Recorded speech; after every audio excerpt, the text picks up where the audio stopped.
चलिए अब उदाहरण 13 है उसको सॉल्व करता है। तो उदाहरण 13 हमसे कह रहा है कि 12.25 का वर्गमूल ज्ञात कीजिए। अब ये जो प्रश्नावली हमारी है ये किस विधि पर आधारित है?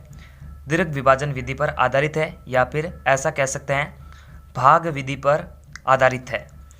तो भले ही पॉइंट में हो, हमारे को तो वही विधि का यूज़ करना है, वही प्रोसेस का यूज़ करना है। तो क्या करते हैं, सबसे पहले यहाँ पर लिखते हैं। अब वर्गमूल की बात हो रही तो सिंपल तरीके से है कि वो भाग विधि से होगी, तो चाहे लिखो चाहे मत लिखो उससे कोई मतलब नहीं रखता है, ठीक है ना। लेकिन आप ध्यान रखना। तो कैसे करते हैं दीर्घ विभाजन विधि को, चलो मैं लिख देता हूँ।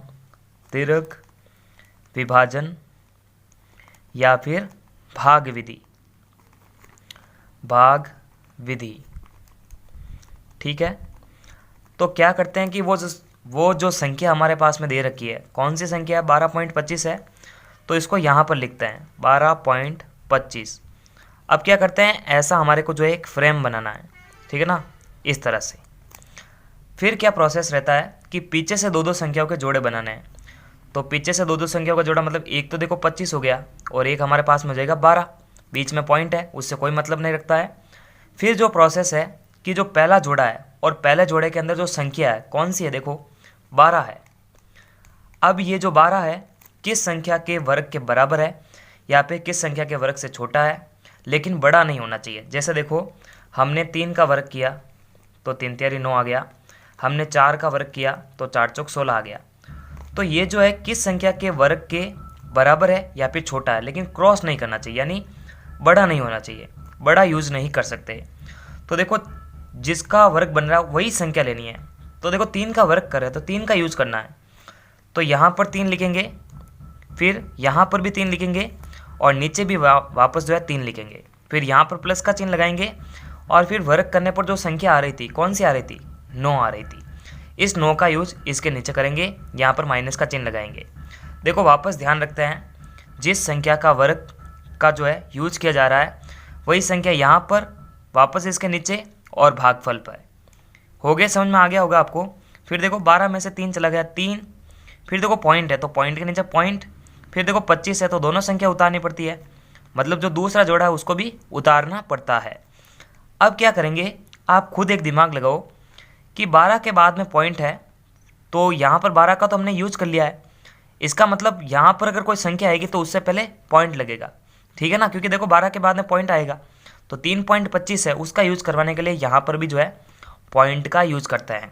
आप एक चीज़ का हमेशा ध्यान रखिएगा, ठीक है ना, क्योंकि देखो वर्गमूल का मतलब क्या होता है कि वो जो संख्या है किस संख्या के 2 बार मल्टीप्लाई करने से आई है। जैसे देखो 4 है तो 4 किस संख्या के 2 बार मल्टीप्लाई करने से आया होगा, तो 2 × 2 है ना। तो इसका क्या वर्गमूल निकालते हैं, एक बार आता है यानी 2 आता है, यानी 2 को 2 बार गुणा करो खुद से ही तो 4 आंसर आता है। तो उसी प्रकार यहाँ पर जो है पॉइंट के अंदर गलती नहीं होनी चाहिए, ध्यान रखिएगा, पॉइंट में गलती नहीं होनी चाहिए। अगर जोड़े में दो दो संख्या है, यानी देखो 1 2 3 4, 4 संख्या होगी तो दो संख्या के बाद में पॉइंट आएगा, 2 संख्या होगी तो 1 संख्या के बाद में पॉइंट आएगा। तो 12 का तो यूज हो गया है, 12 के बाद में पॉइंट था इसलिए यहाँ पर भी पॉइंट लगा है।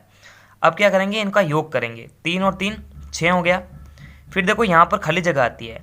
अब यहाँ पर खाली जगह के बाद में हमारे को यहाँ पर जो संख्या सोची जाएगी वो संख्या इस संख्या की या तो बराबर हो जाए या फिर इससे छोटी हो जाए, लेकिन बड़ी नहीं होनी चाहिए। तो देखो हमारे को यहाँ से पता लग रहा है कि शायद यहाँ पर 5 रहा होगा, क्योंकि देखो 5 को ही 5 से गुणा करने में, जैसे देखो यहाँ पर मैं कोई संख्या मानूंगा, जैसे x संख्या मानी होगी तो x को जो है पूरी वैल्यू से इंटू करना पड़ता है, फिर उसी को जोड़ना पड़ता है।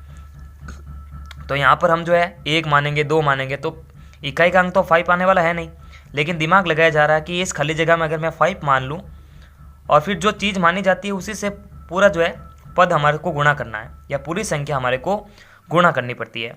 तो 5 को पूरे इंटू करना पड़ेगा, तो 5 माना तो 5 को ही नीचे रखते हैं, पूरी वैल्यू से इंटू करते हैं। 5 25, 2 हासिल, 5 30 और 2 32। तो देखो यहाँ पर हो जाता है ना 32.5, यानी 3.25 आ रहा है ना हमारे पास में। तो यहाँ पर क्या लिखेंगे, ये जो संख्या यहाँ पर मानी है वो यहाँ पर, फिर यही संख्या यहाँ पर, और फिर ये जो वैल्यू आई ना इसको इसके नीचे एडजस्ट करना है 3.25 के रूप में, और माइनस निकलेगा तो क्या क्या बचेगा, 0 बचेगा। अब जब यहाँ पर 0 है इसका मतलब ये जो 3.5 है ना यही जो है 12.25 का वर्गमूल है। मतलब इसको कैसे लिखेंगे, ऐसे लिखेंगे, देखो 12.25 का वर्गमूल मतलब इस पर रूट आएगा, यानी ये जो संख्या है किस संख्या के 2 बार मल्टीप्लाई करने से आती होगी, तो ये आती है 3.5 के 2 बार मल्टीप्लाई करने से। तो 3.5 ही जो है हमारा वर्गमूल रहेगा इस संख्या का, ठीक है ना, यही हमारा आंसर है।